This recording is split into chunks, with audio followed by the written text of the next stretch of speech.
Aujourd'hui, avec le sous-préfet de Lorient et la directrice de cabinet, nous nous sommes rendus à Belle-Île.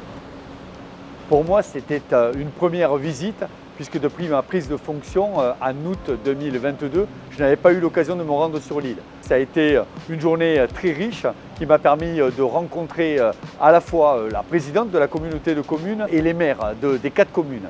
C'est un privilège que Monsieur le Préfet vienne découvrir notre île, vienne découvrir les îles, parce que c'est, je crois, une de ses premières étapes, en tout cas sur une île assez peuplée. Nous avons passé en revue tous les projets de l'île, à la fois les projets portés par l'intercommunalité et les projets portés par les communes. Donc on a montré, sur tous nos cheminements, on a montré un petit peu tous les lieux, les grands travaux, les projets.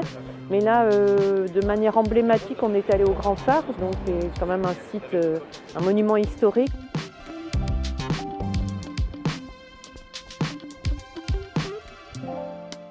On voulait montrer la qualité de nos paysages, ce que représente chez nous le paysage, la typologie de l'habitat, ce que sont nos villages aussi, par rapport à ce qu'on peut imaginer, qu'on n'a pas fait du mitage, on n'a pas fait n'importe quoi dans nos paysages, mais c'est un paysage aussi très marqué par l'agriculture et par l'élevage. Donc on voulait montrer au préfet et à monsieur sous-préfet aussi voilà, la qualité de nos sites.